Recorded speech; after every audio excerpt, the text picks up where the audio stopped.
All right, welcome back in here to Live Now from Fox. I'm Andy Mack. Thank you so much for joining us. I do want to take you out to some breaking news involving the Baltimore bridge collapse, as the body of a fourth construction worker has been recovered there in Baltimore, Maryland. I want to put up this live picture, or this picture of some video of this Francis Scott Key Bridge that we were following very, very closely, as the Key Bridge Response Unified Command said Monday that crews recovered the body of a fourth missing construction worker who died when the bridge collapsed in March. The Unified Command salvage teams found one of the missing construction vehicles and notified Maryland State Police.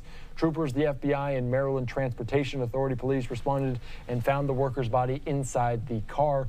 Officials said the body was identified on Monday, and in accordance with the wishes of the family of the worker, officials did not release his name. Of course, the Key Bridge collapsed on March the 26th after a cargo ship struck its supports.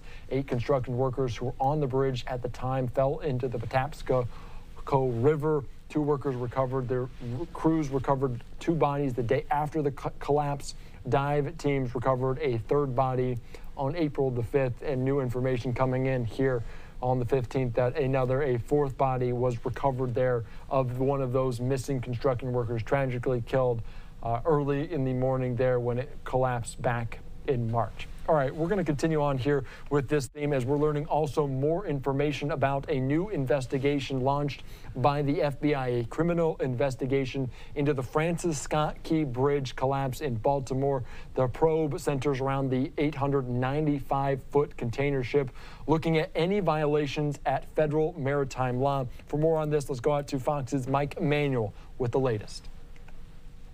Over 1,000 tons of steel. A massive removal of debris following the collapse of the Francis Scott Key Bridge in Baltimore. Fox News has learned from a source with knowledge of the ongoing investigation that the FBI is conducting a criminal probe into events leading up to the deadly collapse. FBI agents are aboard the cargo vessel Dolly, and the source familiar says they are looking at any violations of federal maritime law, focusing on whether ship personnel may have been aware of any onboard technical or operational issues before the ship left port.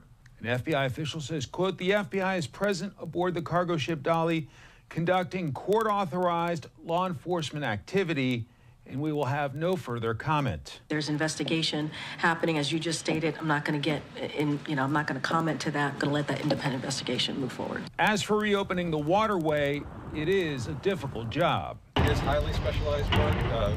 Very highly trained teams working out on the water, so it is a very labor-intensive work. The work includes diving operations, recovery of debris and wreckage, and then transporting the materials. Authorities say it can be a dangerous mission.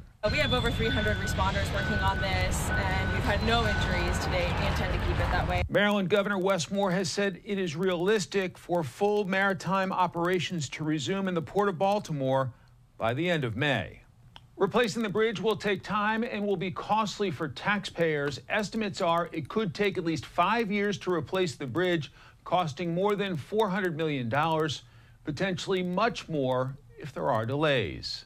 In Washington, Mike Emanuel, Fox News. All right, thank you so much for that report. 2 big developments there on the Baltimore bridge collapse. We've been following it very closely since the initial breaking news back in March. All right.